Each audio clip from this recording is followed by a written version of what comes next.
Podcast Juara Jabar Pro bersuara.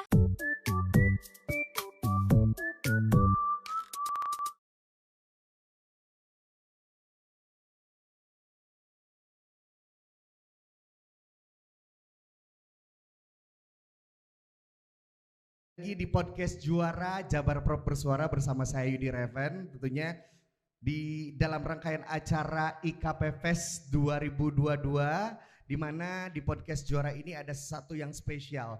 Biasanya kita hanya ngobrol dengan narasumber podcast gitu ya, santai, dikemas secara santai, tapi sekarang ada yang berbeda. Kita akan mengundang juga nih untuk para audiens kita, petugas kehumasan tentunya di perangkat daerah lingkungan Provinsi Jawa Barat dan tentunya juga petugas kehumasan dari Diskominfo Kota Kabupaten 27 Kota Kabupaten di Jawa Barat. Untuk lebih semangat boleh tepuk tangan untuk kita semua, luar biasa sekali. Oke, baik Bapak Ibu Akang Teteh semuanya, tentunya wargi Jabar, kita akan bersama-sama membahas tentang PMK. Nah, penyakit mulut dan kuku pada ternak yang happening banget beberapa waktu lalu dan tentu juga sampai sekarang nih ya. Nah, untuk membahas ini seperti apa sih penanganannya dan apa kabarnya nih PMK di Jawa Barat, sudah hadir bersama saya tentunya salah satu narasumber yang begitu luar biasa, Pejabat Otoritas Veteriner Provinsi Jawa Barat, Bapak Dr. Hewan Supriyanto. Boleh tepuk tangan untuk beliau. Apa kabar Pak? Sehat Pak? Alhamdulillah. Luar biasa. Selamat datang di Pangandaran Pak. Oke. Kalau Kota Bandung katanya diciptakan ketika Tuhan tersenyum gitu ya. Kalau misalnya Pangandaran diciptakan ketika Tuhan tertawa. Bahagia gitu ya di sini ya. Oke. Karena di pantai gitu ya. Oke. Pak Supriyanto, aduh luar biasa sekali. Tentunya hari ini di podcast Juara bisa bertemu dengan Bapak dan kita akan ngobrolin tentang update PMK di Jawa Barat. Tapi sebelum itu kita pengen tahu dulu nih Pak, awal mulanya penyakit mulut dan kuku di Jawa Barat ini seperti apa nih Pak? Boleh diceritain mungkin sama kita semua, sama rekan-rekan yang hadir di sini, wargi Jabar semua. Mangga. Hatur nuhun. Jadi kalau misalkan kita bicara PMK, kita harus buka-buka buku lagi nih. Literatur banyak ya Pak ya? Literaturnya Waduh. banyak. Soalnya kita sudah bebas, Ya. itu sudah bebas itu sejak tahun 86. 86 terakhir? Kita sudah bebas, terakhir PMK di Indonesia itu tahun 86, kita diakui oleh Organisasi Kesehatan Hewan Dunia tahun 90. Ya. Tiba-tiba ada lagi nih tahun 2022, artinya kan kita punya jarak sekitar 32 tahun nih. Oke, ini 30 tahun gak ada tiba-tiba muncul Pak Tiba-tiba nih. muncul. Kan itu yang padahal kan orang-orang yang mengalami PMK dulu itu udah pensiun, udah ada yang meninggal, udah yang segala macam. Betul, betul. Jadi kita harus buka buku literatur, buka segala macam, Ya. buka jurnal segala macam bagaimana PMK ini. Jadi pada intinya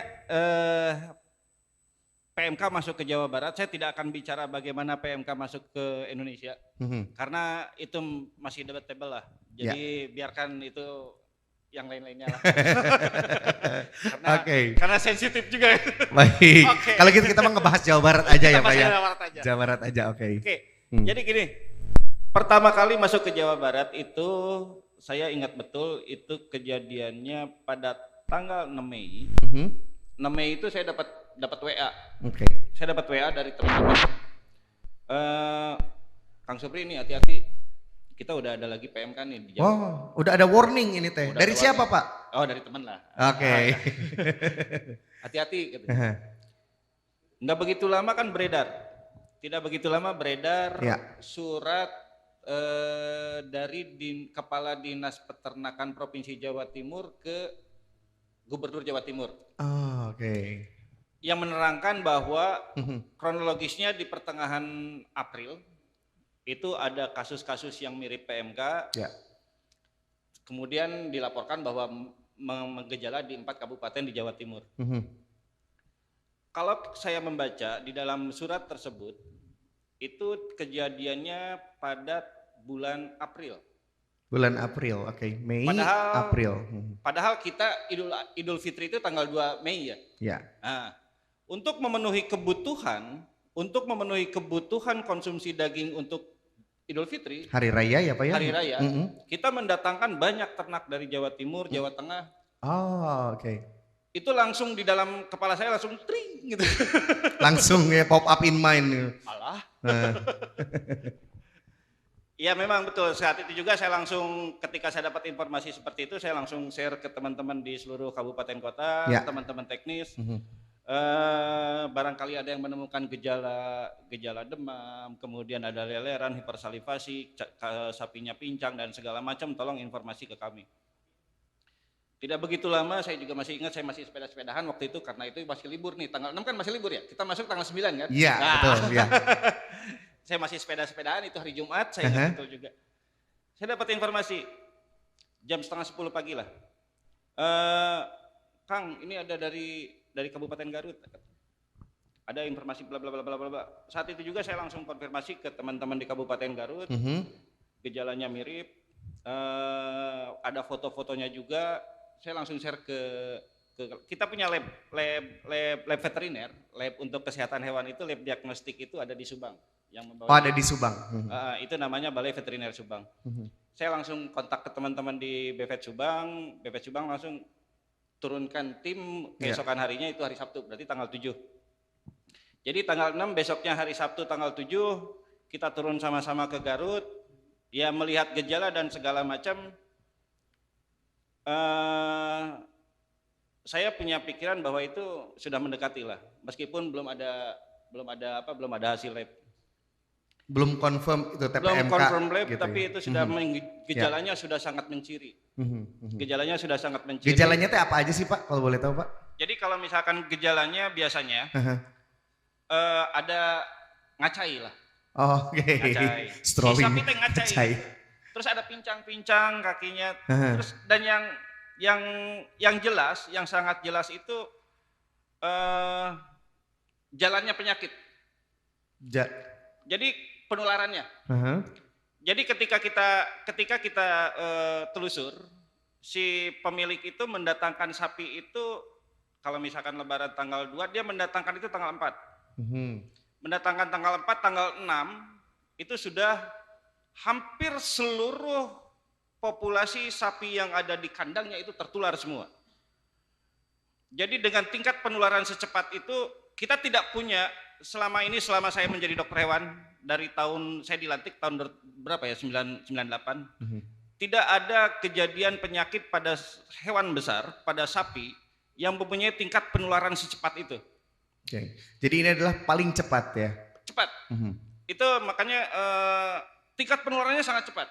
Jadi dalam jangka waktu 2 hari, dia kan tanggal 6, tanggal 4, tanggal 5, tanggal 6, itu hampir 100 ekor sapi yang ada di kandangnya itu tertular. Menunjukkan gejala yang mirip yang sama. Itu yang paling menciri sebetulnya untuk PMK. Jadi selain ada hipersalivasi, ada pincang, tingkat penularan di dalam kandang itu sangat cepat. Saat itu juga kita berpikir karena di dalam regulasi itu diharuskan untuk memberikan kewaspadaan dini. Kita diwajibkan, jadi ketika kita mengetahui ada penyakit-penyakit seperti itu, kita punya kewajiban untuk memberikan kewaspadaan dini ke wilayah. Saya kebetulan yang ditunjuk oleh gubernur sebagai pejabat otoritas veteriner provinsi menginformasikan ke Pak Kepala Dinas, Pak Kadis tolong kita buat surat edaran kewaspadaan. Karena walau bagaimanapun ini menjadi kewajiban kita untuk memberikan kewaspadaan. Setelah itu dari kejadian setelah tanggal 5, tanggal 6, tanggal 7 tersebut, tanggal 9 itu ada pernyataan wabah dari menteri waktu itu, kemudian hasil lab keluar yang Kabupaten Garut dan ternyata positif. Betul. Oke. Jadi sudah terkonfirmasi. Sudah terkonfirmasi bahwa itu positif. Ya. Kewajiban kita sebagai dinas teknis itu melakukan telusur.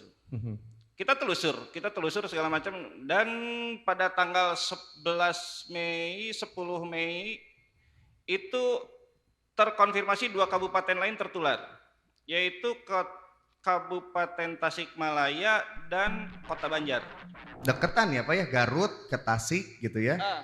Ya, jadi apa? Jadi karena apa?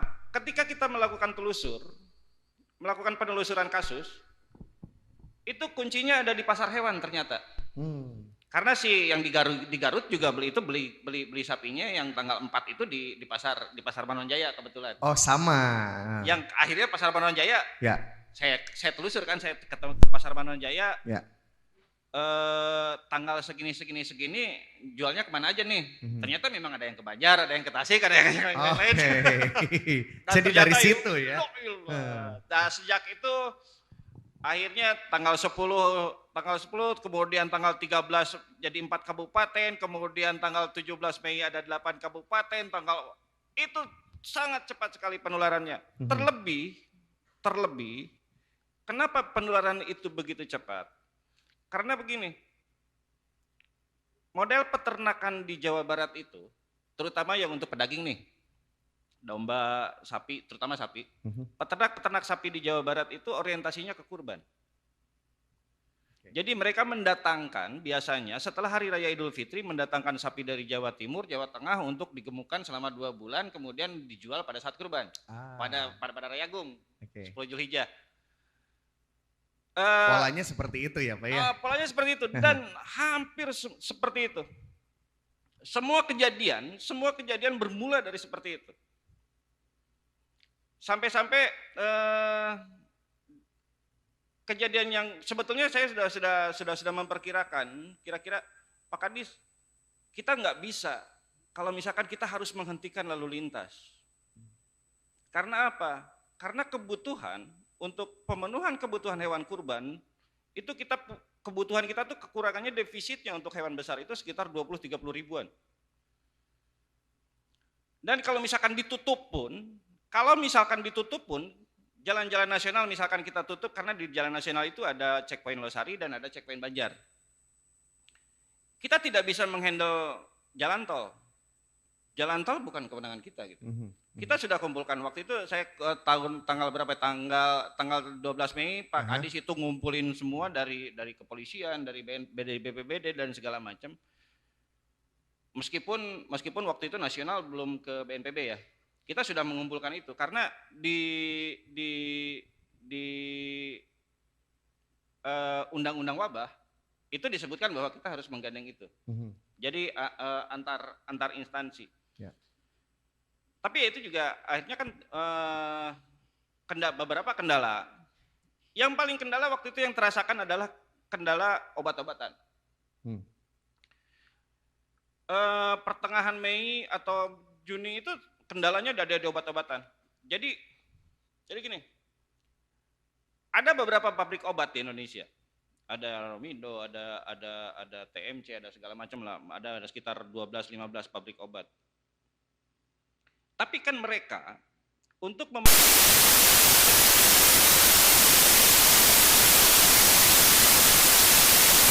kan tidak masif seperti sekarang. Biasanya gini lah. Kalau misalkan saya orang bisnis juga, kalau misalkan kita sehari-hari dalam 1 tahun kita kebutuhannya penjualan hanya 50, kenapa saya harus menyediakan 2.000? Gitu betul. Kan? Betul nggak? Iya. Tapi kebutuhannya kan meningkat dengan tajam gitu kan. Kita terus terang kita kelabakan waktu itu.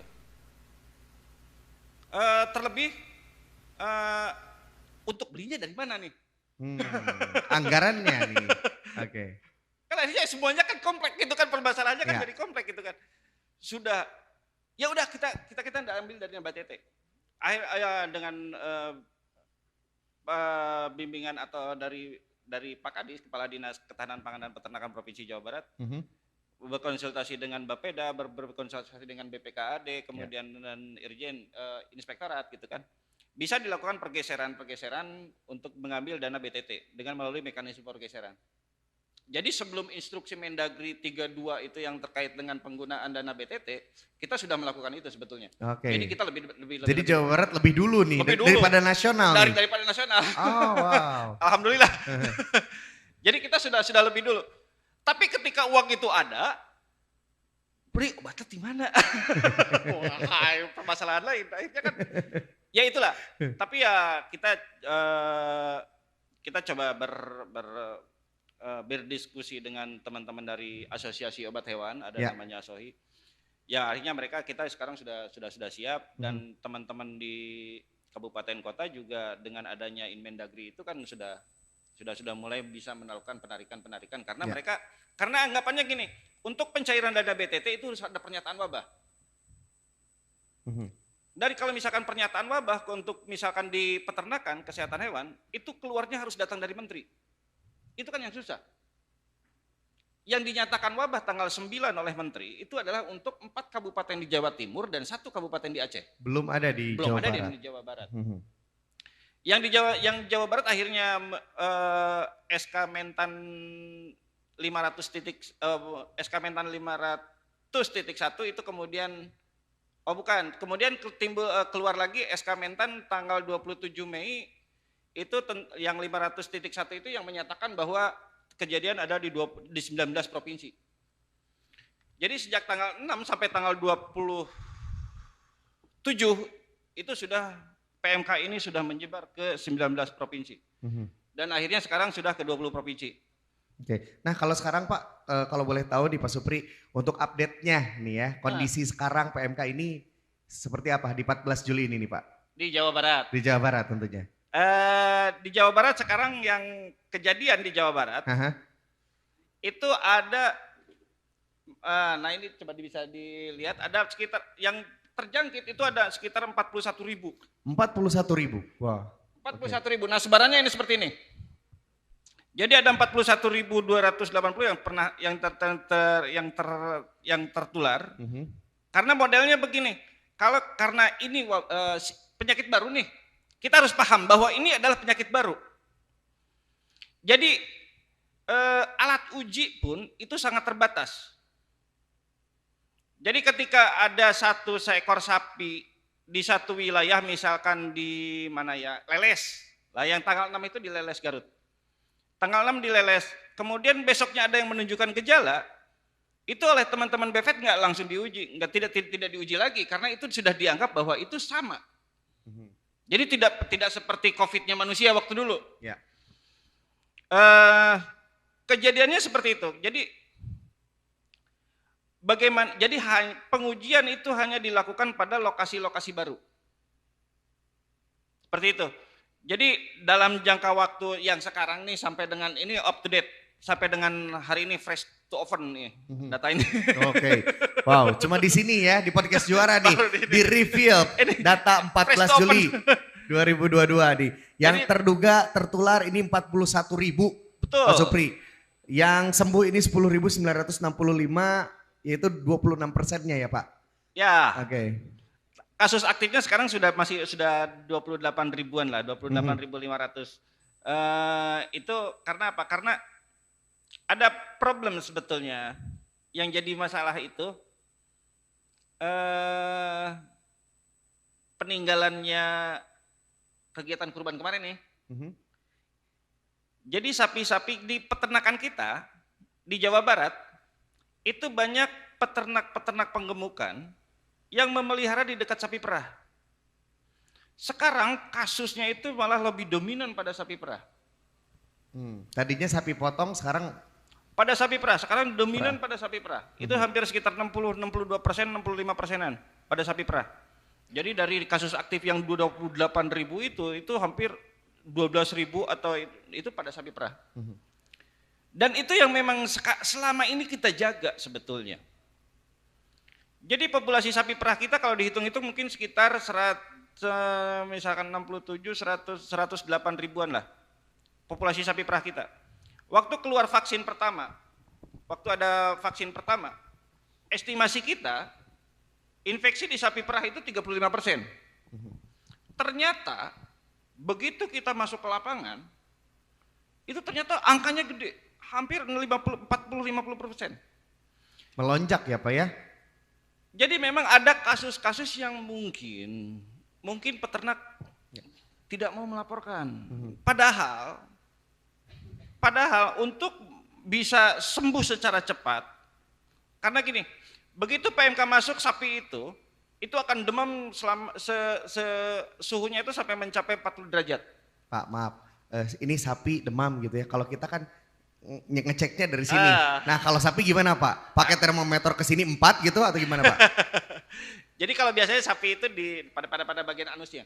Oh, oke. Wow. Di Lebih pantatnya nih. ekstrim ya ternyata ya. Gitu ya. Atau ya itu yang umum lah.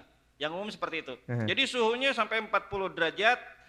Kalau misalkan cepat dilaporkan dengan kita pemberian antipiretik atau obat penurun panas, itu biasanya dalam jangka waktu 3-4 hari biasanya dia sembuh. Oke. 4 hari. 4 hari kemudian dikasih vitamin, kasih segala macam dia sembuh. Karena ini penyakit virus gitu kan. Kalau penyakit virus tuh nggak ada obatnya lah, nggak ada antiviralnya untuk sapi, nggak ada. Untuk ini hewan.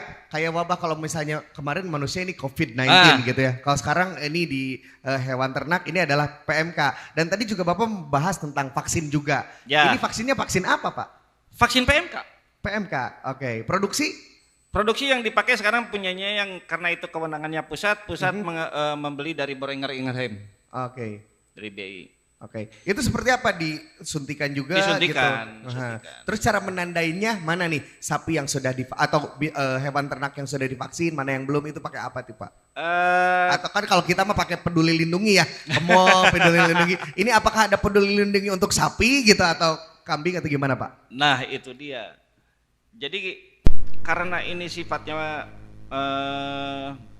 wabah yang baru nih. Dan kita punya sistem penganggaran kan, jadi di kepemerintahan itu punya sistem penganggaran baik itu di pusat ataupun di provinsi ataupun di kabupaten kota punya sistem penganggaran. Ternyata kecepatan yang seperti itu, kecepatan pengadaan, kepembuatan dan segala macam itu tidak secepat penyakit. Jadi kalah cepat. Jadi lebih cepat dari penyakit. Oke. Ada beberapa langkah yang tertinggal gitu kan. Ada 3-4 langkah lah yang tertinggal. Jadi saya juga waktu pertama kali mengusulkan vaksin di Jawa Barat itu sekitar 160 ribuan. Karena saya berapa kebutuhan Jawa Barat waktu itu sekitar bulan pertengahan Mei lah, belas-belasan lah, sekitar 160 ribuan Pak. Atau saya itu ke pusat saya usulkan. Ternyata begitu datang ke kita dapat vaksin itu sekitar 120 ribu.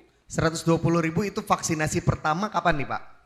Kapan tuh vaksinasi pertama untuk hewan? Vaksin pertama untuk hewan itu dilakukan tanggal 23 Mei. Oke. Yang dihadiri oleh Pak Gubernur kalau nggak salah ya? Ya. Vaksin pertama tuh ya? Ya, itu vaksin pertama tanggal 23 Mei, jadi ada penandanya. Kalau pusat sebetulnya kan memberikan, rencananya itu kan memberikan penanda dengan eartag yang mempunyai barcode. Oh oke, jadi penandanya itu adalah barcode? Eartag itu nomor telinga yang kuning-kuning di sapi kan suka ada ada di sapi peraha. Kayak anting gitu ya? Kayak anting gitu, cuma ada barcode-nya. Tapi sampai dengan sekarang juga belum terdistribusi ke provinsi lah. Oh jadi masih terbatas? Masih terbatas. Jadi kita dapat kemarin berapalah 100 gitu kalau tidak salah ya. Oke. Sedangkan yang divaksin sampai dengan sekarang aja itu sudah sekitar 85 ribuan lah. 85 ribuan. Tapi kalau di vaksin pertama ini sembuh semuanya Pak? Vaksin itu hanya diberikan kepada ternak yang sehat. Oh oke. Bukan terjangkit ya, tapi yang sehat. Ternak yang sehat. Dan ketentuannya gini, kita kalau misalkan tadi saya sampaikan pertama di awal bahwa yang kasus leles lah, dalam jangka waktu 3 hari 100 ekor sapi langsung tertular. Ya. Jadi ketentuannya begini, vaksin itu kalau misalkan di kandang itu ada yang sakit, ya nggak usah divaksin yang lainnya. Karena itu hampir dipastikan itu sudah tertular. Oke. Kagoks siapa ya? Gitu mungkin ya. Oke. Ya kayak gitu seperti itulah. Karena gini, kalau misalkan sudah terinfeksi biasanya itu kekebalan itu cukup sampai bertahan bisa sampai 1-2 tahun lah. Oke. Berarti setelah 2 tahun ada vaksin booster juga buat sapi atau domba? Yang divaksin itu diulang dalam jangka waktu 4 minggu, itu vaksin kedua.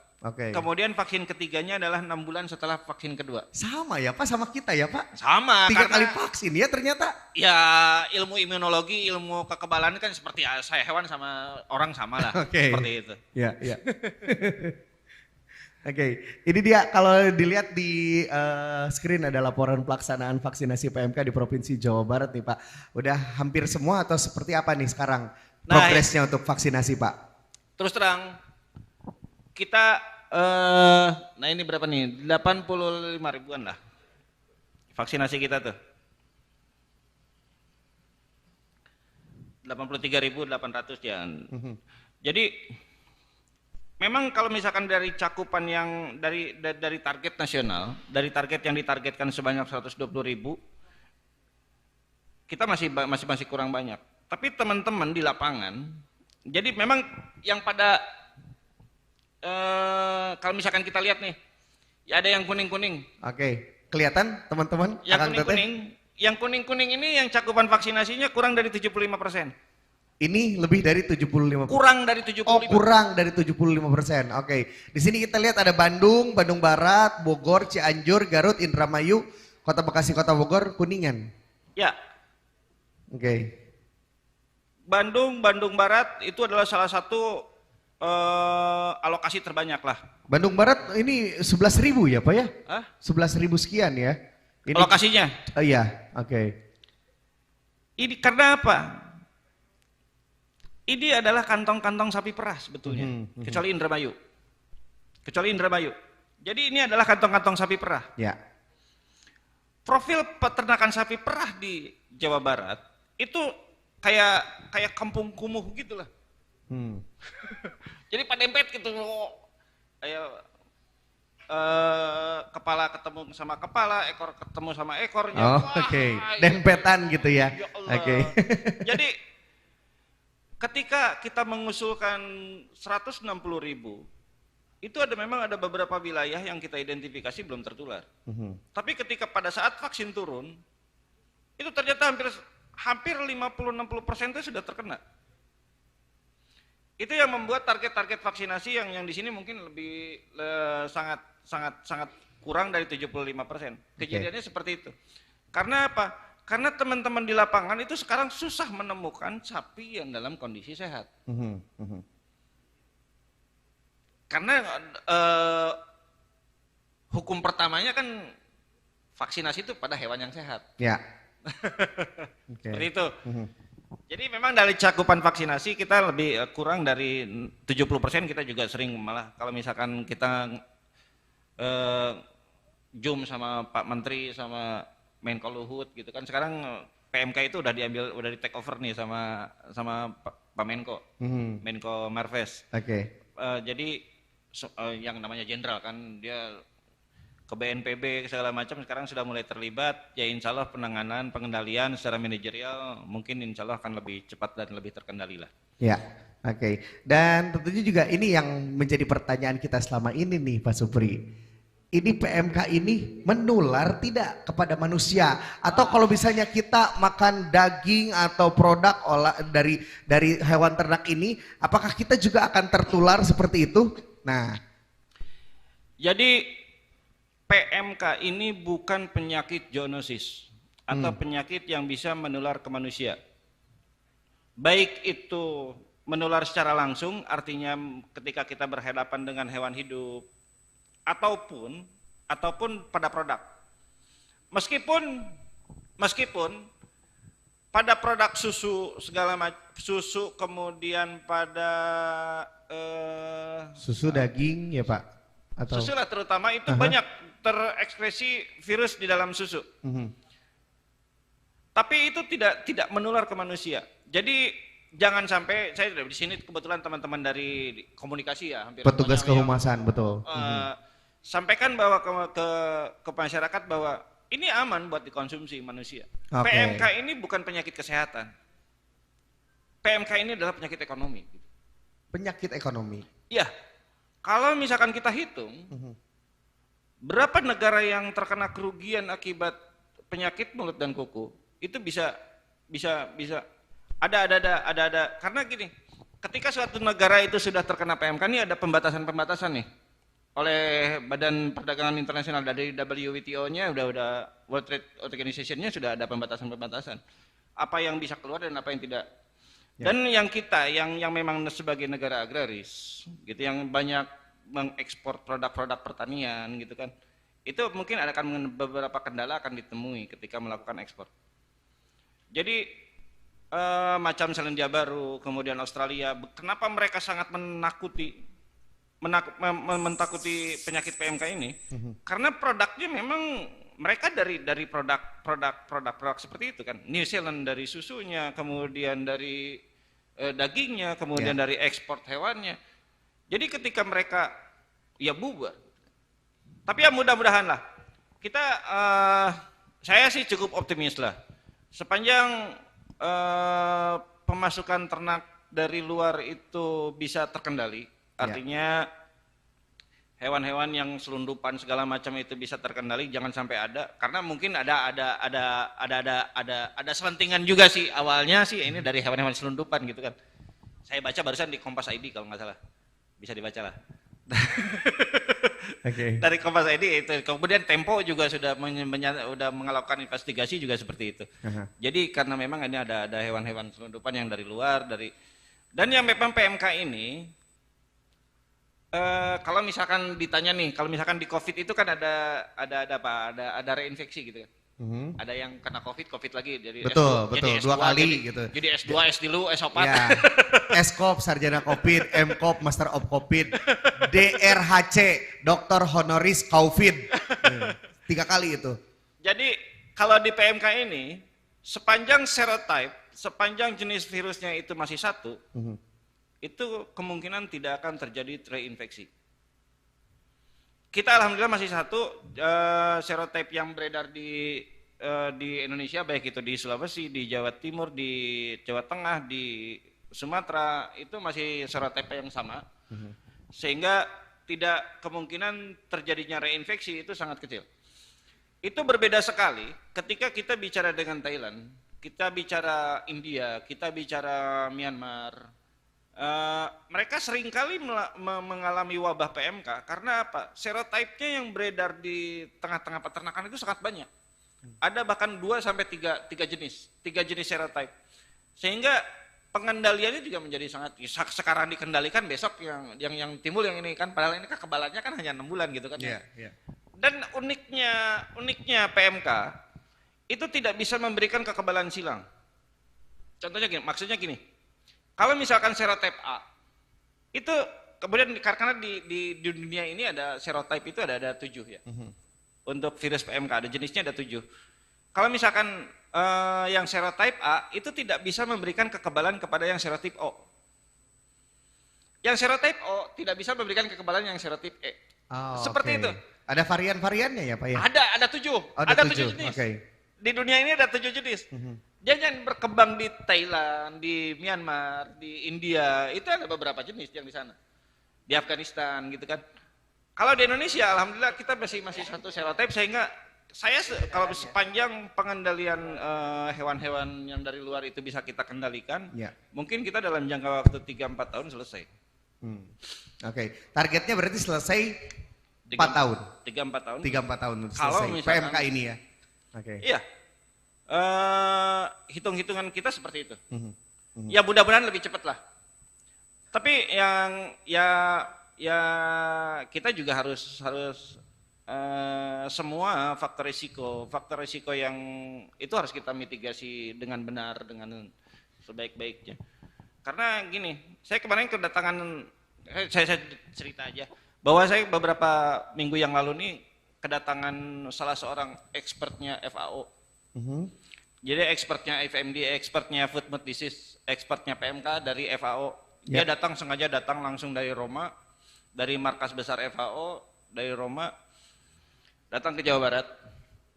Kita ngobrol banyak. Saya diperingatin sama mereka. Pri, hati-hati. Kenapa? Kamu punya yang namanya silent spreader.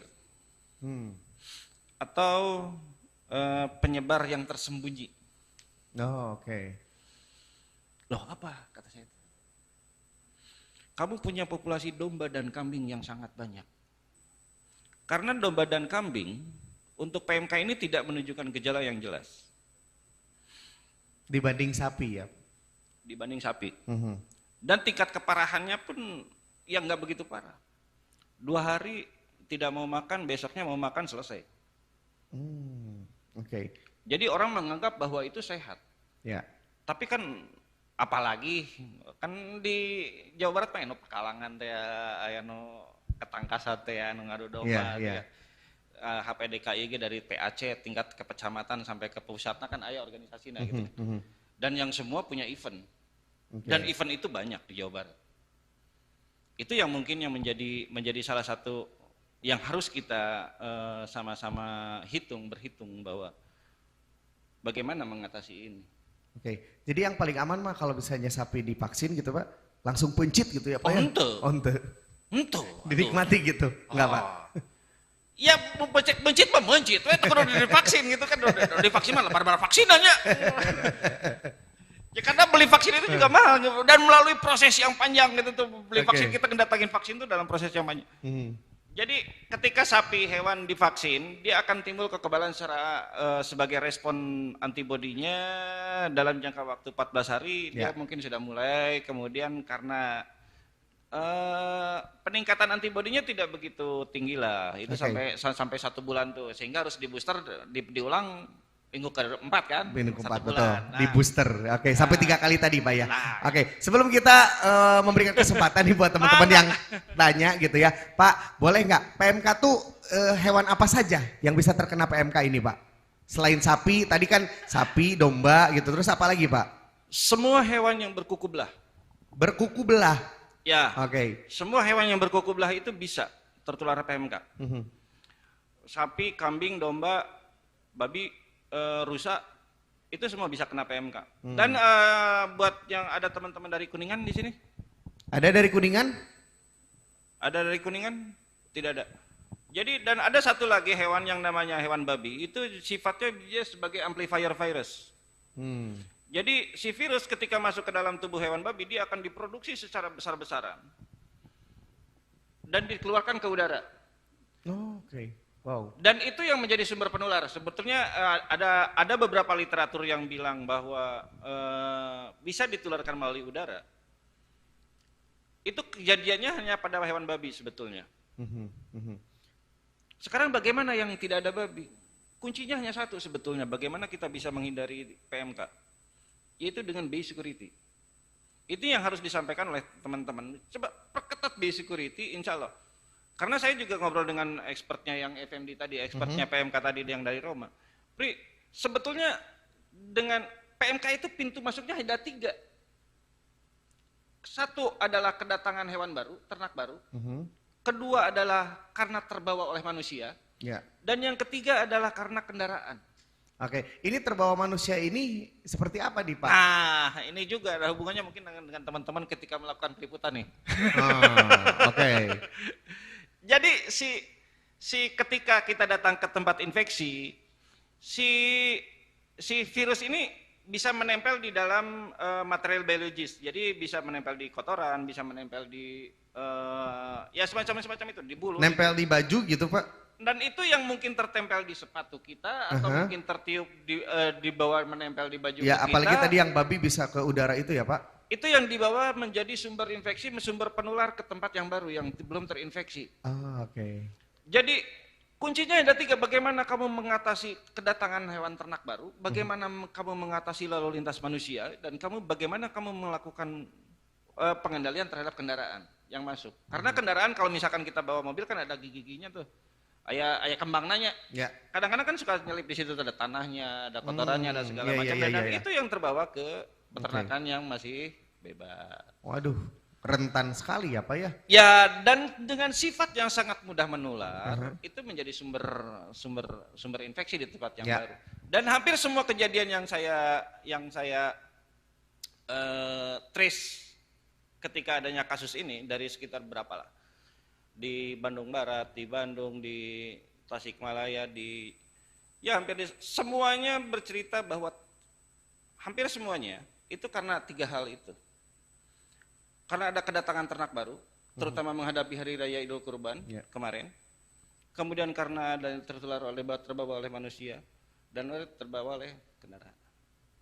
Dan kalau misalkan kalau misalkan di literatur ada dibicarakan masalah penularan melalui udara, saya tanya juga ke si Miss siapa tuh kemarin, si Peter Black dari Australia. Kemudian saya tanya, itu hampir tidak pernah terjadi penularan melalui udara kecuali kepada peternakan babi. Kalau misalkan ada teman-teman dari Kuningan ini di Cigugur itu banyak lah. Cigugur itu banyak peternakan babi yang bersatu sama peternakan sapi gitu. Dan itu yang selama ini juga kita masih tinggal ikut. Dipantau terus ya Pak ya. Oke. Siap, kalau gitu kita mengundang untuk Akang Teteh, Bapak Ibu yang ingin bertanya pada Pak Supri, mangga silakan ya mengenai PMK. Yuk, boleh. Oke. Yang penanya duluan nanti akan mendapatkan 1 kilo daging sapi, penanya berikutnya akan mendapatkan 1 kilo lagi dari yang sebelumnya. Gitu ya terus sampai Anggun jadi duta sampo lain.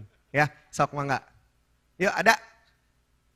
Siap, oke. Bu Muti dari Biro Kesra. Wah, mantap nih. Ini pertanyaannya pasti nih, luar biasa nih kalau dari Bu Muti ini ya. Oke, komprehensif. Silakan Bu Muti. Assalamualaikum warahmatullahi wabarakatuh. Waalaikumsalam. Atur nuhun penjelasannya Pak Supri. Kami ini awam, tapi kebetulan saya juga pernah ngurus kesehatan, tapi permasalahannya pada manusia.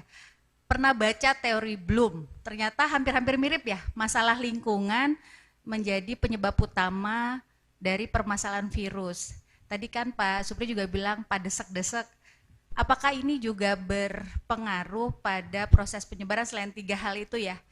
Apakah juga perlu kita terkait kondisi lingkungan si peternakannya itu sendiri ya, kebersihan dan sebagainya, karena memang petani kita kan juga perlu misalnya diberi pengetahuan seperti bagaimana perawatan dan sebagainya, karena kalau PMK ini kan tadi Pak Supri juga sampaikan ini dampak ekonomi, karena kan di aset yang utama terutama sapi perah yang itu menjadi sumber penghidupan dan segalanya. Ini menarik Pak, artinya kita juga perlu sangat awareness. Sekali lagi Jawa Barat memang lumbungnya para peternak, dan memang sebagian besar masyarakat kita juga dapat penghasilannya dari sana. Jadi karena di sini kumpulnya para kehumasan, ya bolehlah masih menyampaikan ini. Jangan ngomong, iya teh penyakit hewan, orang mah bukan hewan gitu, tapi kan dampaknya kepada kehidupan kita. Kebayang kalau peternak kita hewannya terkena penyakit itu, terus hilang mata pencarian, kan nanti dampaknya sakit jiwa ke kita juga Pak, ke manusia. Itu nanti dampaknya juga lebih panjang. Eta sih kajian psikologisnya Pak. Hatur nuhun, cuma pertanyaan saya, itu juga pengaruh nggak Pak, pola bagaimana kebersihan kandang dan sebagainya. Terus kan sekarang tuh banyak tren juga Pak, hapunten abdi mah punya anak bungsu tuh seneng yang namanya kalau kegiatan sekolah itu yang edukasi kepeternakan, yang memerah susu sapi dan sebagainya. Kalau memang juga ini bisa menjadi sumber, kan karena ini hilir mudiknya manusia gitu kan, dan itu juga lagi tren bahwa back to nature, kembali ke alam, daripada bawa anak nge-mall ya, bukannya modus karena emaknya nggak punya uang, TP pencan cair, tapi memang itu menarik sekali Pak, kalau kita wisata ke peternakan, ke pertanian. Hatur nuhun, itu pertanyaannya Pak. Assalamualaikum warahmatullahi wabarakatuh. Waalaikumsalam warahmatullahi wabarakatuh. Terima kasih Bu Muti, wah, luar biasa. Oke, mangga Mas Supri. Jadi gini, ketika PMK ini menulari peternakan sapi perah, itu produksi itu tuh turun sampai 80%. Bisa kita bayangkan, produksi susu nasional nih, nasional Jawa Timur, Jawa Tengah sebagai lumbung Jawa Tengah, Jawa Timur, Jawa Barat sebagai lumbung susu, kemudian ditambah ada beberapa di Sulawesi, di Padang.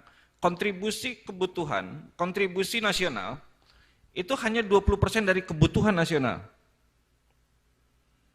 Sekarang bisa kita bayangkan, kenapa tadi kita sebut PMK ini sebagai penyakit ekonomi. Sekarang bisa kita bayangkan ketika ada PMK, saya kemarin waktu beberapa minggu yang lalu juga saya mengunjungi ke Pangalengan. Saya ngobrol dengan para peternak yang bikin kita pengen nangis lah. Jadi gini, si peternak ini punya 5 ekor sapi. Punya 5 ekor sapi, kemudian tertular PMK. Saya tanya, produksi susu sebelumnya bagaimana? Pak, sebelum ada PMK, saya bawa susu itu pakai milk can. Ada milk can itu milk can untuk pembawa susu, alat pembawa untuk bawa susu. Itu sampai saya tidak bisa bawa sendiri, sampai saya bawanya pakai motor. Untuk bawa ke tempat penampungan, ke tempat penjualan, ke truknya koperasi. Setelah kena PMK, saya bawa 1 kaleng cat ukuran 5 kilo pun tidak penuh. Bisa dibayangkan yang pendapatan peternak yang ya kan bagaimana kita menghadapi seperti itu. Dan saya ya Allah sampai segininya gitu kan. Akhirnya saya juga berpikir sebetulnya. Tadi misalkan dengan pola peternakan di Jawa Barat seperti itu, kemudian jalan masuknya kita ketahui hanya melalui manusia, hewan, dan kemudian melalui kendaraan kita ketahui. Bagaimana kita bisa memitigasi itu semua? Kan menjadi satu metode untuk pengendalian. Tetap kuncinya ada di biosecurity, ada di biosecurity. Bagaimana biosecurity bisa dijalankan oleh peternak? Tapi ketika menjadi peternakan itu menjadi komunal, apakah biosecurity itu bisa diterapkan secara wilayah atau secara individu? Itu yang menjadi yang memang harus kita sama-sama edukasi ke peternak gitu kan. Dan saya juga kemarin dapat tawaran dari teman-teman dari BPSDM. Dari teman-teman BPSDM, Jabar Pro bersuara. BPSDM itu sekarang sudah mau mulai melatih teman-teman penyuluh. Dari kita punya sekitar berapa ribu penyuluh lah. Ada berapa sekitar 6.000, 3.000 penyuluh. Untuk bisa membina peternak dalam hal biosecurity ini. Ya mudah-mudahan beberapa langkah kecil, langkah-langkah seperti itu dari kolaborasi semua berbagai pihak itu bisa mengembalikan lagi kejayaan susu nasional gitu kan. Ya mudah-mudahan juga saya juga ngobrol ke teman-teman di pusat, di teman-teman di kementerian. Karena gini, PMK ini ketika sudah masuk ke susu sapi perah, yang misalnya asalnya dia produksi 15 liter per hari misalkan. Ketika sudah kena PMK dia hanya produksi 2 liter, 3 liter. Itu tidak bisa kembali lagi ke 15 liter. Dia hanya bisa kembali paling hanya 10 atau 11 liter. Tidak bisa lagi kembali ke 15 liter. Karena apa? Ketika beberapa kasus di lapangan yang sempat kita nekropsi itu ketika ada kematian terus kita bedah. Ternyata di ambingnya itu sudah terjadi infiltrasi jaringan di bagian produksi susunya. Itu sudah ada infiltrasi di jaringan sehingga itu menghambat produksi susu. Saya ngobrol ke teman-teman di kementerian di pusat, tolong kita bikin mekanisme penggantian ternak. Penggantian ternak bagaimana ternak bisa diganti, apakah dengan import sapi baru atau bagaimana terserah. Tapi yang jelas, produksi susu nasional yang kontribusinya hanya 21% itu akan terancam dengan PMK. Mungkin sekarang hanya tinggal 10% atau tinggal 12%. Oke, jadi Pak intinya kalau misalnya sapinya yang tadinya memproduksi 15 liter, let's say gitu, ya. Terus kena PMK, itu nggak akan bisa balik lagi produksi 15 liter, tapi mungkin 10, 11 gitu? Iya, dan itu pun butuh waktu lama. Kasus yang di beberapa tempat di Kabupaten Bandung Barat, di Lembang, kemudian di Pangalengan, sekarang mereka udah sembuh, sapi udah sembuh, udah bisa jalan-jalan lah, udah bisa segala macam. Udah aktivitas normal lagi. Udah ada aktivitas normal, itu udah sekitar sebulan 2 bulan. Ya. Tapi ketika produksinya gimana?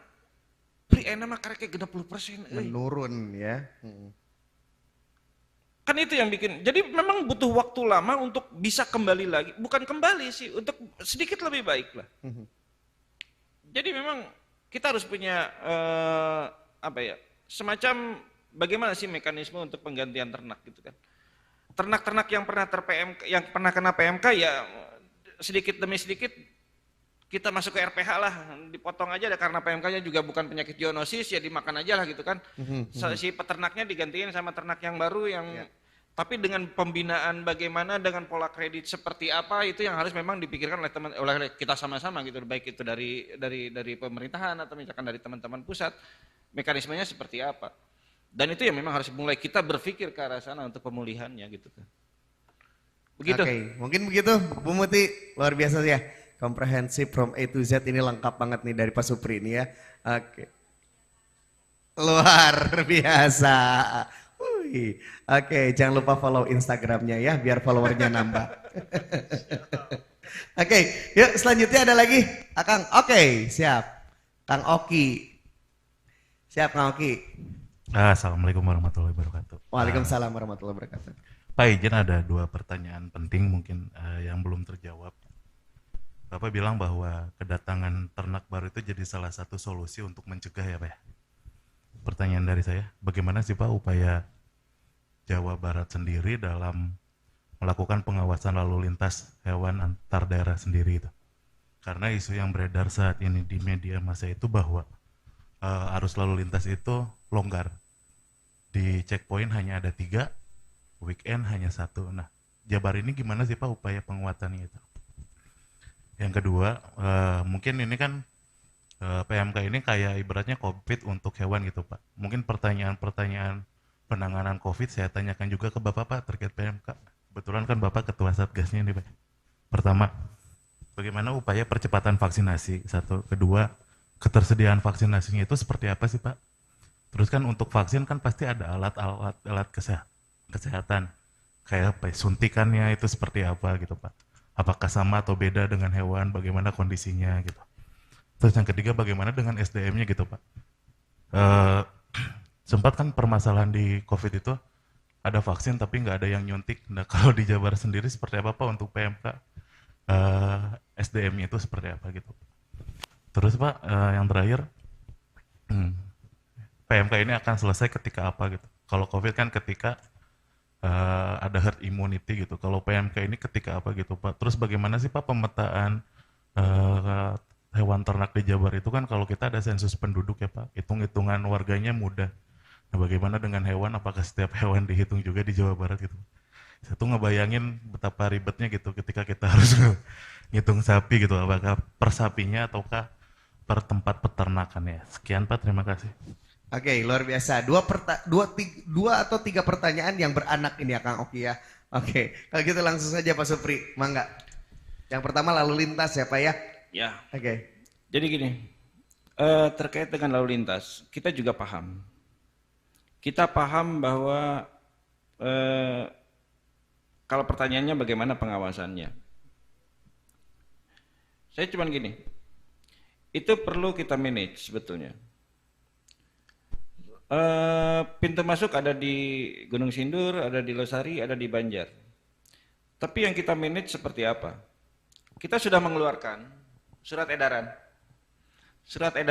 SOP terkait pengendalian lalu lintas tanggal 23 Mei kalau tidak salah itu. Mitigasi kita begini.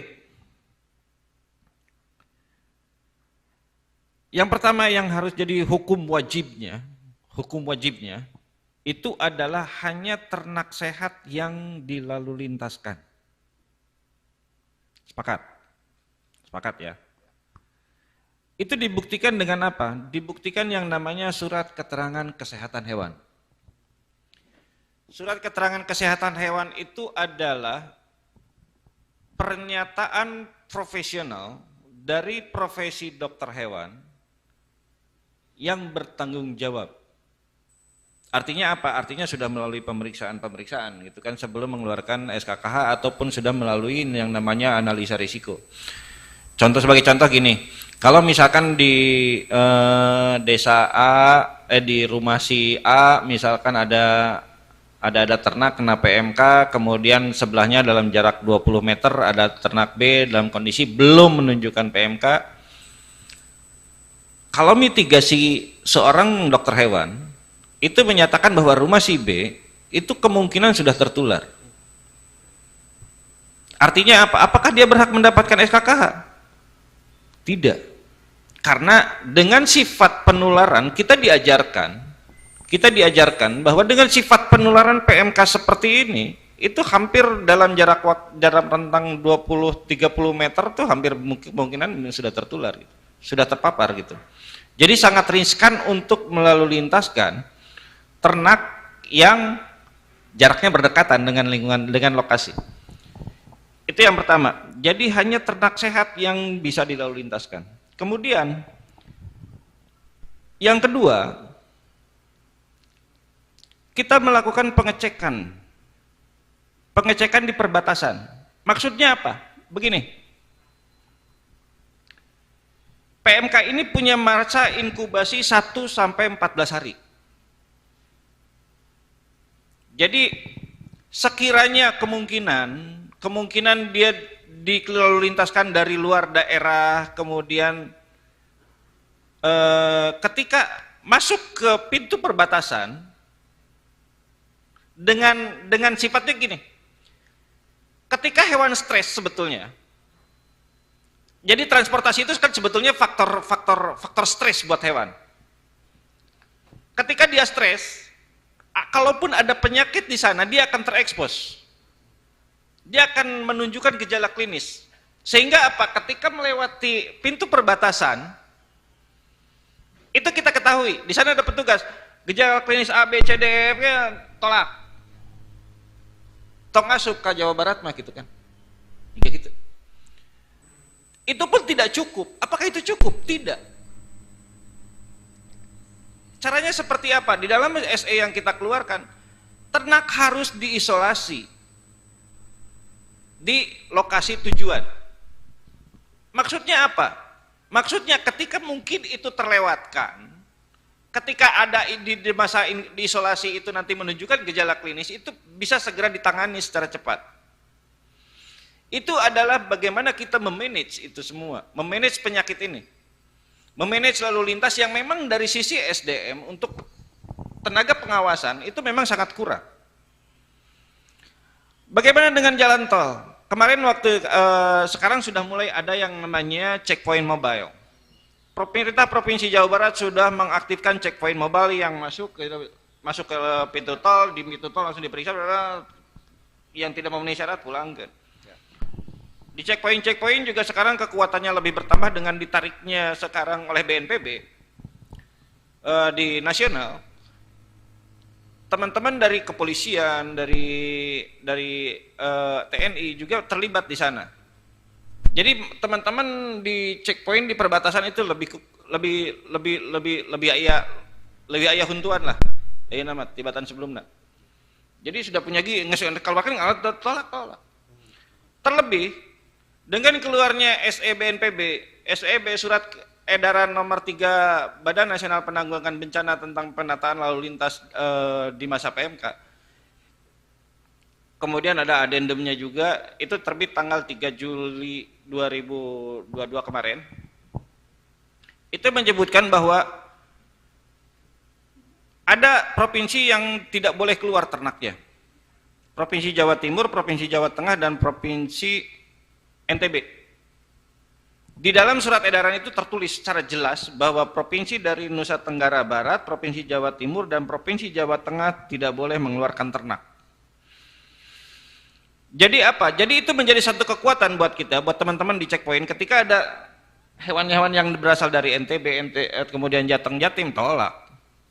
Karena di SEBNPB-nya dan di diktum terakhirnya, di diktum 9 kalau tidak salah, itu disebutkan bahwa semua perangkat daerah, semua pemerintah daerah itu wajib mengikuti surat edaran yang dikeluarkan oleh Badan Nasional Penanggulangan Bencana. Jadi satu hal yang wajib, apalagi kan nama sudah ditarik sama Menko Marves, Pak Luhut kan lebih punya kekuatan lah. Dan cenderung teman-teman, itu yang pertama terkait dengan lalu lintas. Terus bagaimana kalau misalkan ditanya, sekarang bagaimana lalu lintas yang antar wilayah? Dengan keluarnya SK Mentan nomor 513 yang menyatakan bahwa Jawa Barat itu sebagai daerah merah. Karena di Jawa Barat ini sekarang sudah 26 dari 27 itu sudah 26 terinfeksi. Satu lagi apa Pak? Yang enggak? Yang belum itu Kota Sukabumi. Hmm. Tapi menurut teman-teman di kementerian, itu Kota Sukabumi sudah terinfeksi. Jadi kita hampir 27 kabupaten kota sudah terinfeksi. Kalau dilihat dari kabupatennya. Tapi kalau misalkan dilihat dari tadi petanya kan cangcangnya. Ada yang merah, ada yang hijau, ada yang... Karena ada beberapa yang memang sudah menyelesaikan kasus. Sekarang hanya terpusat pada kasus-kasus itu hanya pada wilayah-wilayah sapi perah kalau tidak salah. Dan yang wilayah-wilayah yang lainnya cenderung sekarang lebih mudah, lebih terkendali lah. Terkait dengan yang tadi lalu lintas antar kabupaten kota, kita kemarin waktu Idul Adha, sebelum Idul Adha saya ingat Idul Adha itu Taping, Salapan, kemudian tanggal 5, tanggal 6 kalau tidak salah itu kita ketemu. Semua pejabat otoritas veteriner kabupaten kota kita ketemu dalam media Zoom. Yuk kita sepakati. Karena ada salah satu surat edaran kita yang surat edaran dari SE Sekda tentang lalu lintas itu menyatakan bahwa setiap kabupaten kota yang akan mendatangkan itu harus perlu rekomendasi pemasukan dari negara tujuan, dari kabupaten tujuan. Jadi kalau misalkan ada 3 rute mau ngirim sapi ke Karawang misalkan, itu harus ada yang namanya pernyataan rekomendasi pemasukan dari Kabupaten Karawang. Tapi ketika menghadapi Hari Raya Idul Adha kemarin, memang itu sangat menyulitkan. Karena untuk proses rekomendasi itu diperlukan waktu yang, sedangkan pengusaha aya nu geus meuli, anu geus ngadepean, aya nu ya gitu kan kondisinya. Sehingga itu menimbulkan satu kondisi yang yuk kita ketemu, akhirnya kita karena SKKH itu di Jawa Barat itu ditandatanganinya oleh pejabat otoritas veteriner kabupaten. Kita akhirnya ketemu nih sesama seluruh pejabat otoritas veteriner kabupaten. Ya erek Idul Adha, erek kikieuan. Karena ada beberapa yang mensyaratkan kudu bebas PMK segala rupa. Ya Allah, saha nu erek mariksana gitu kan. Zaman keur kieu. Karena hampir sekarang tidak ada lembaga yang kudu bebas PMK, nggak ada di persyaratannya, dan susah itu aplikasinya akan jadi susah. Akhirnya disepakati cukup dengan SKKH, tapi yang namanya SKKH kita harus berpegang teguh kepada yang namanya marwah profesi. Marwah profesi seorang profesi dokter hewan untuk mengeluarkan surat keterangan kesehatan hewan itu harus benar-benar bertanggung jawab gitu artinya. Jadi hanya yang hewan yang benar-benar sehat yang bisa dilalu lintaskan. Itu hasil kesepakatan dari kita semua, dari seluruh POV di Jawa Barat. Jadi gitu, Kang. Oke. Mengenai vaksin nih Pak. Vaksin. Nah, vaksin kalau misalkan kita bicara vaksinasi, tadi Kang Jarios kekurangan SDM dan segala macam. Jadi memang unik ya. Kita tidak seperti manusia.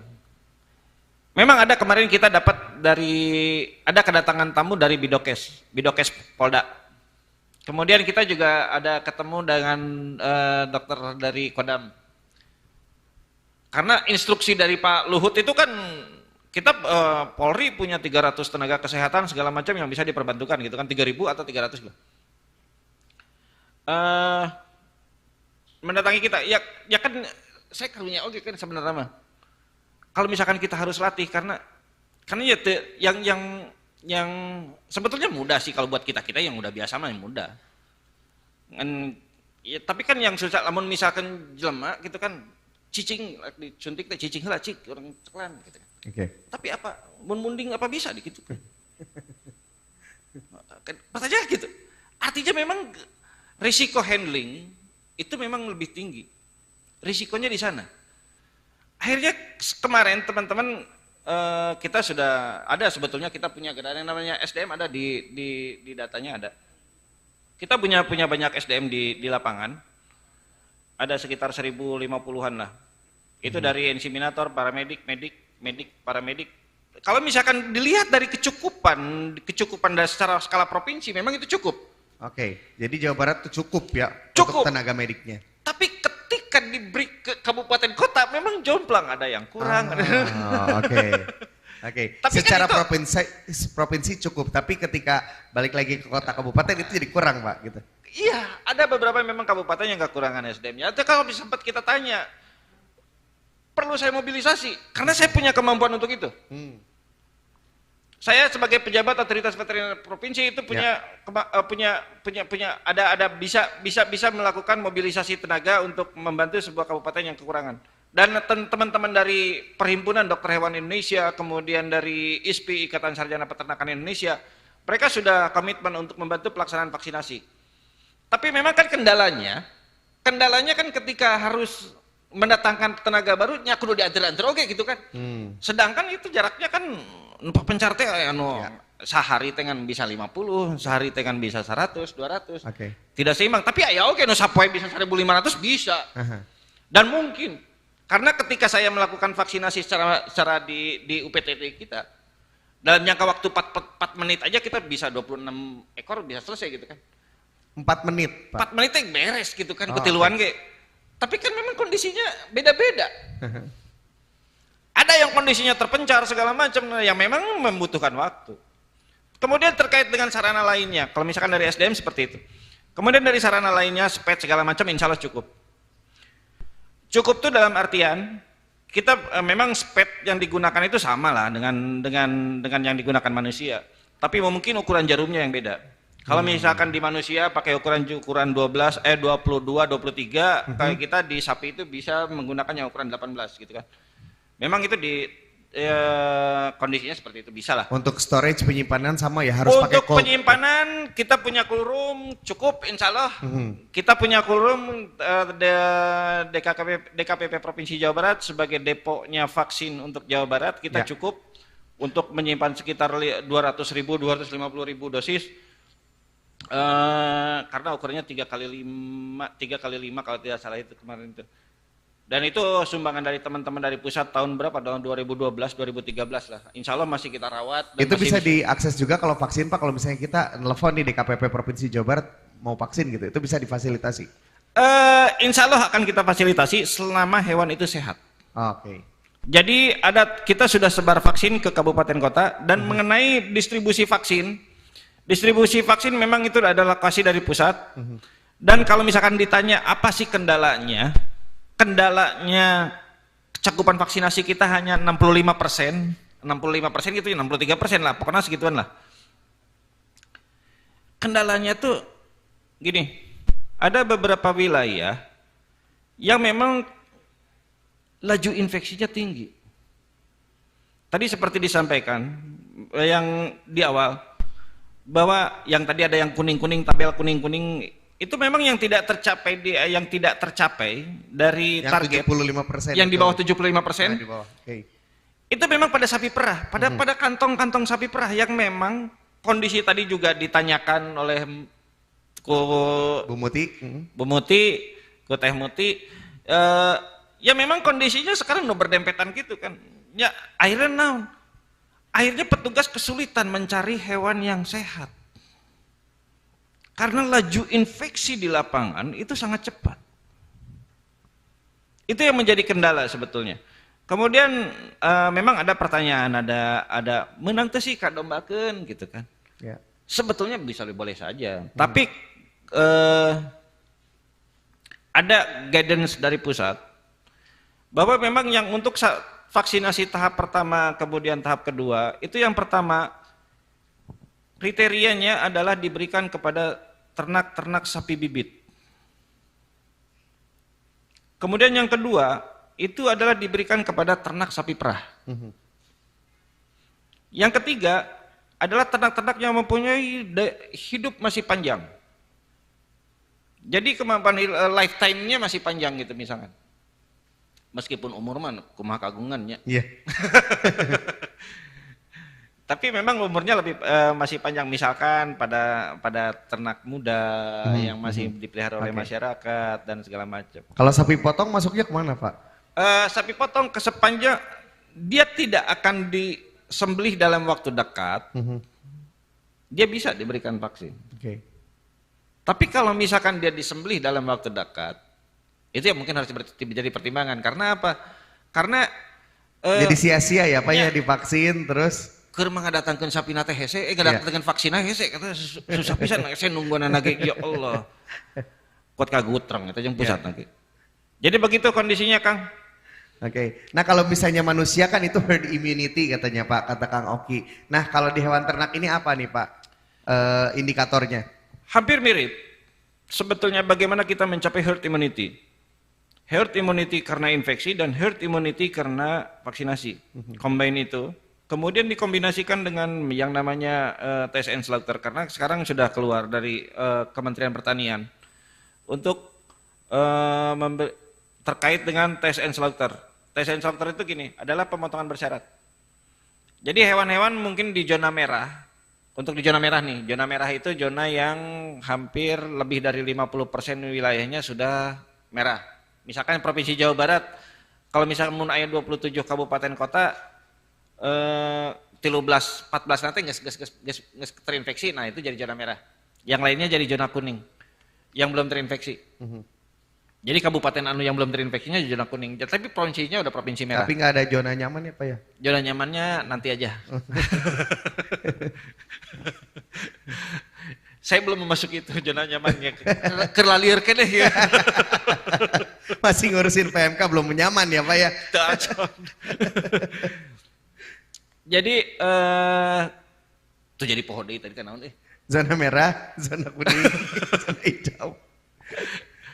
Jadi yang lalu lintas Herd immunity. Oh, herd immunity. Ya. Herd immunity. Jadi yang herd immunity itu pada prinsipnya sama. Itu bagaimana kita mencapai herd immunity. Jadi di hewan juga sama ya Pak ya? Sami. Tingkat herd immunity dari tingkat infeksi dan tingkat vaksinasi tadi. Iya, betul. Karena hasil infeksi itu bisa menimbulkan antibodi yang cukup lama. Di beberapa literatur disebutkan itu antibodinya bisa 1 sampai 2 tahun. Tapi kalau misalkan karena vaksinasi hanya bertahan selama 6 bulan. Jadi memang itu yang kita jaga. Kalau misalkan herd immunity-nya itu sudah tercapai, diikuti dengan yang namanya pemotongan bersyarat. Jadi ketika herd immunity tercapai, 70% dari populasi itu punya kekebalan, kemudian ada infeksi baru, itu di test and slaughter, kemudian biar tidak menyebar segala macam, itu sepertinya selesai dalam jangka waktu yang tadi, 3-4 tahun selesai. 3-4 tahun. Oke, satu pertanyaan terakhir mungkin dari Akang Teteh, mangga silakan kita undang lagi nih. Oke, sebelum kita menutup seluruh rangkaian acara dari podcast Juara Jabar Pro Bersuara. Mangga, Akang Teteh, Bapak Ibu mungkin ada yang bertanya tentang PMK? Sepertinya tidak. Punten, kalau misalkan saya boleh pesan. Boleh, mangga silakan Pak. Ke teman-teman, kebetulan ke teman-teman ini dari informasi, kita akan mencoba nih. Tapi ini bukan coba-coba, ini hasil perhitungan ya. Hasil perhitungan, jadi kita basicnya basic science juga. Jadi bukan coba-coba. Ya. Tapi metode ini akan kita coba. Dalam jangka waktu 2 kali masa inkubasi. Masa inkubasi terpanjang itu kan 14 hari nih. Ya. Jadi kita punya 2 kali masa inkubasi 28 hari. Bisa nggak kalau misalkan kita hentikan semua lalu lintas ternak ruminant yang berkuku belah di seluruh Jawa Barat. Itu yang suatu PR besar sebetulnya. Itu sebetulnya salah satu sebuah upaya bagaimana kita bisa menurunkan infeksi secara cepat. Ya. Saya akan coba tawarkan itu ke teman-teman di stakeholder kita di peternakan, karena di peternakan kita di Jawa Barat itu ada feedlot, ada segala macam. Tanpa harus mengganggu kebutuhan ya, demand daging, kebutuhan daging di masyarakat itu jangan sampai juga terganggu. Jadi untuk yang lalu lintas ke RPH masih tetap bisa dijalankan, tapi untuk yang lalu lintas yang lain-lain coba kita berhenti selama 2 kali masa inkubasi terpanjang, 2 kali 14 hari, 2 kali 14 hari. Artinya karena gini, secara teori hewan yang sakit itu akan timbul antibodi dalam jangka waktu 2 minggu tuh. Dalam jangka waktu 2 minggu. Artinya dalam jangka waktu 2 minggu sebetulnya PMK-nya selesai. PMK-nya sudah sembuh. Cuman yang jadi masalah adalah karena penyembuhan lukanya itu cukup panjang. Karena luka di bagian mulut, jadi juga barusuh gitu. Jadi kenapa dia hipersalivasi itu karena dia barusuh. Si kusi-kusi nanti bararusuh.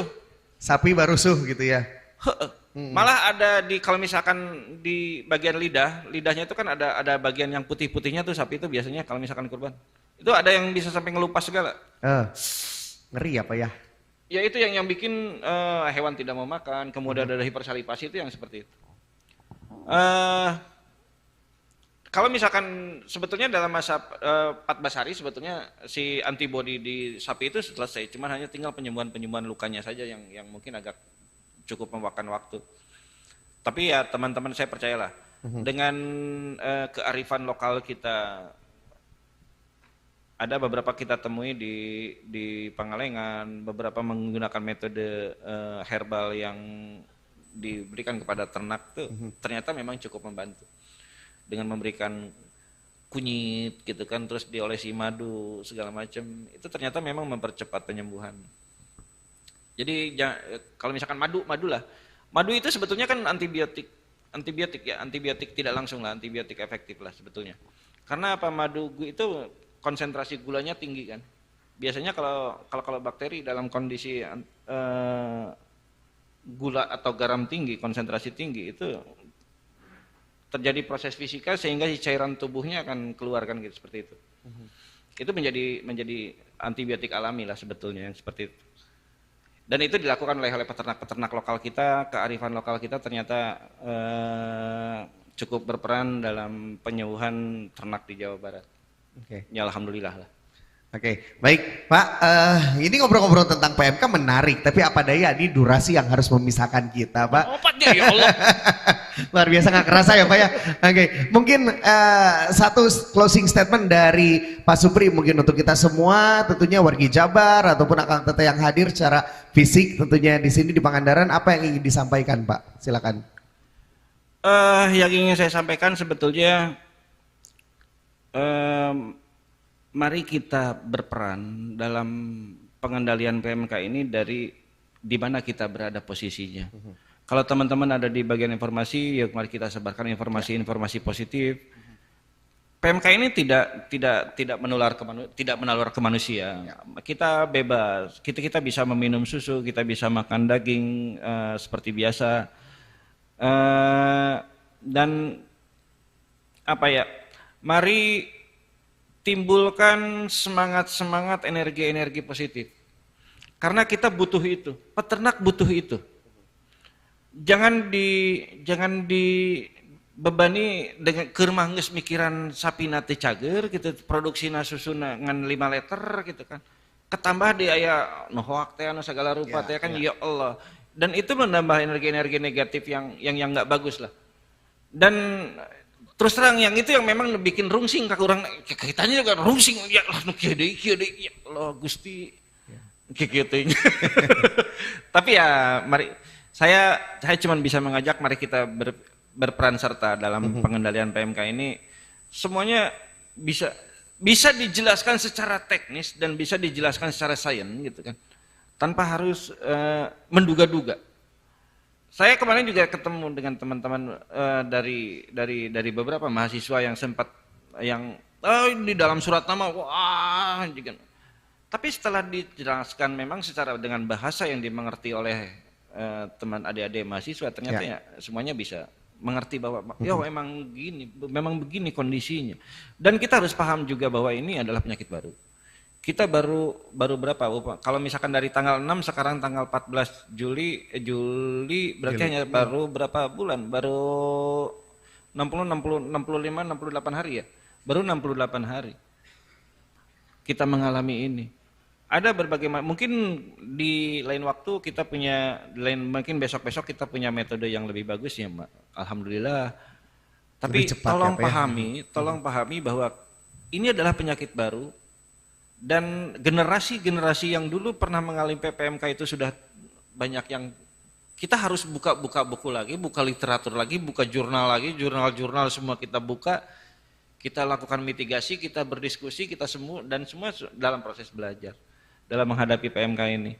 Terlihat juga dalam bagaimana pengendalian PMK di level nasional juga seperti itu. Jadi memang kita harus banyak belajar lah dari ini. Tapi paling tidak, mari kita keluarkan energi yang kita keluarkan itu energi-energi positif lah, bukan jangan energi-energi negatif. Itu yang pesan saya sebetulnya. Terima Oke, kasih. baik, terima kasih. Berikan aplaus yang luar biasa untuk Bapak Dr. Hewan Suprianto, Pejabat Otoritas Veteriner Provinsi Jawa Barat. Salam untuk teman-teman Satgas PMK, tentunya selamat bertugas tentunya ya. Semoga nanti zona merah berubah menjadi zona nyaman tadi apa ya. Dan tentunya juga PMK di Jawa Barat cepat selesai. Kalau gitu, saya Yudi Reven pamit. Terima kasih untuk wargi Jabar yang sudah menyaksikan podcast Juara Jabar Pro Bersuara. Kalau gitu, saya dan Bapak pamit. Sampai jumpa lagi. Wassalamualaikum warahmatullahi wabarakatuh. Cag Rampes. Assalamualaikum warahmatullahi wabarakatuh. Podcast Juara Jabar Pro Bersuara.